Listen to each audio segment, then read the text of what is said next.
হরে কৃষ্ণ। চলুন আজকে মাঘ মাসের কৃষ্ণপক্ষের একাদশী ব্রত সম্পর্কে জেনে নিই। ষটতিলা একাদশী। মাঘ মাসের কৃষ্ণপক্ষের ষটতিলা একাদশীর মাহাত্ম্য ভবিষ্যোত্তর পুরাণে বর্ণিত আছে। যুধিষ্ঠির মহারাজ বললেন, হে জগন্নাথ, মাঘ মাসের কৃষ্ণপক্ষের একাদশী তিথির নাম কি, বিধি বা কি এবং তার কি ফল সবিস্তারে বর্ণনা করুন। তদ উত্তরে ভগবান বললেন, হে রাজন, এই একাদশী ষটতিলা নামে জগতে বিদিত। এক সময় দার্লভ্য ঋষি মুনিশ্রেষ্ঠ পুলস্তকে জিজ্ঞাসা করেন, মর্ত্যলোকে মানুষেরা ব্রহ্ম হত্যা, গো হত্যা, অন্যের সম্পদ হরণ আদি পাপকর্ম দ্বারা নরকে গমন করে। যাতে তারা নরকগতি থেকে রক্ষা পায় তা যথাযথভাবে আমাকে উপদেশ করুন। অনায়াসে সাধন করা যায় এমন কোনো কাজের মাধ্যমে যদি তাদের এই পাপ থেকে উদ্ধারের কোনো উপায় থাকে তবে তা বলুন। ঋষি পুলস্ত্য বললেন, হে মহাভাগ, তুমি একটি গোপনীয় উত্তম বিষয়ের প্রশ্ন করেছ। মাঘ মাসে শুচি, জিতেন্দ্রিয়, কাম, ক্রোধ আদি শূন্য হয়ে স্নানের পর সর্বদেবেশ্বর শ্রীকৃষ্ণের পূজা করবে। পূজাতে কোনো বিঘ্ন ঘটলে কৃষ্ণ নাম স্মরণ করবে। রাত্রিতে অর্চনান্তে হোম করবে। তারপর চন্দন, অগুরু, কর্পূর ও শর্করা প্রভৃতি দ্বারা নৈবেদ্য প্রস্তুত করে ভগবানকে নিবেদন করবে। কুষ্মাণ্ড, নারকেল অথবা 100 গুবাক দিয়ে অর্ঘ্য প্রদান করবে।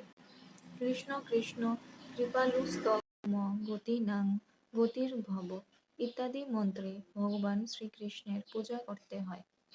কৃষ্ণ আমার প্রতি প্রীত হন বলে যথাশক্তি ব্রাহ্মণকে জলপূর্ণ কলস, ছত্র, বস্ত্র, পাদুকা, গাভী ও তিল পাত্র দান করবে। স্নান দানাদি কার্যে কালো তিল অত্যন্ত শুভ।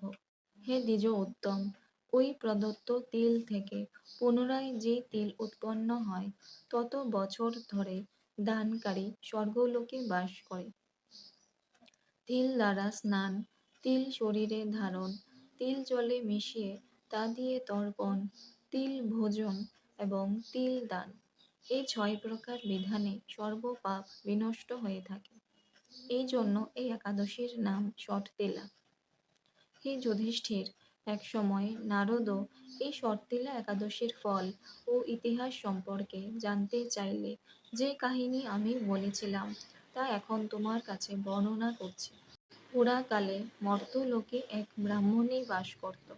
সে প্রত্যহ ব্রত আচরণ ও দেবপূজা পরায়ণা ছিল। উপবাস ক্রমে তার শরীর অত্যন্ত ক্ষীণ হয়ে গিয়েছিল। সেই মহাসতী ব্রাহ্মণী অন্যের কাছ থেকে দ্রব্য আদি গ্রহণ করে দেবতা, ব্রাহ্মণ, কুমারীদের ভক্তি ভরে দান করত, কিন্তু কখনো ভিক্ষুককে ভিক্ষা দান ও ব্রাহ্মণকে অন্নদান করেনি। এইভাবে বহু বছর অতিক্রান্ত হল। আমি চিন্তা করলাম, কষ্টসাধ্য বিভিন্ন ব্রত করার ফলে এই ব্রাহ্মণের শরীরটি শুকিয়ে যাচ্ছে। সে যথাযথভাবে বৈষ্ণবদের অর্চনও করেছে, কিন্তু তাদের পরিতৃপ্তির জন্য কখনো অন্ন দান করেনি। তাই আমি একদিন কাপালিক রূপ ধারণ করে তামার পাত্র হাতে নিয়ে তার কাছে ভিক্ষা প্রার্থনা করলাম। ব্রাহ্মণী বলল, হে ব্রাহ্মণ, তুমি কোথা থেকে এসেছ, কোথায় যাবে তা আমাকে বলো। আমি বললাম, হে সুন্দরী, আমাকে ভিক্ষা দাও। তখন সে ক্রুদ্ধ হয়ে আমার পাত্রে একটি মাটির ঢেলা নিক্ষেপ করল। তারপর আমি সেখান থেকে চলে গেলাম। বহুকাল পরে সেই ব্রাহ্মণী ব্রত প্রভাবে সশরীরে স্বর্গে গমন করল। মাটির ঢেলা দানের ফলে একটি মনোরম গৃহ সে প্রাপ্ত হল। কিন্তু হে নারদ, সেখানে কোনো ধান ও চাল কিছুই ছিল না। গৃহ শূন্য দেখে মহাক্রোধে সে আমার কাছে এসে বলল, আমি ব্রত, কৃচ্ছ সাধন ও উপবাসের মাধ্যমে নারায়ণের আরাধনা করেছি।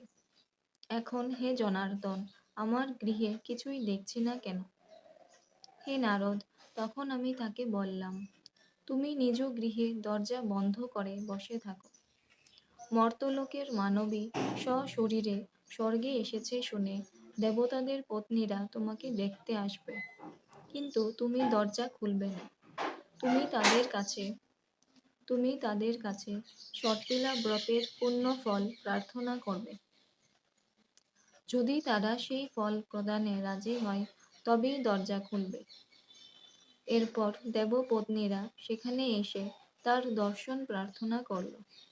সর্তিলা ব্রতের ফল পেলেই কেবল সেই মানবী দর্শন দেবেন জেনে তাদের মধ্যে এক দেবপত্নী তার সর্তিলা ব্রতজনিত পুণ্য ফল তাকে প্রদান করল। তখন সেই ব্রাহ্মণী দিব্যকান্তি বিশিষ্টা হল এবং তার গৃহ ধনধান্যে ভরে গেল। দ্বার উদ্ঘাটন করলে দেবপত্নীরা তাকে দর্শন করে বিস্মিত হলেন। হে নারদ, অতিরিক্ত বিষয় বাসনা করা উচিত নয়। বৃত্ত স্বার্থ ও অকর্তব্য।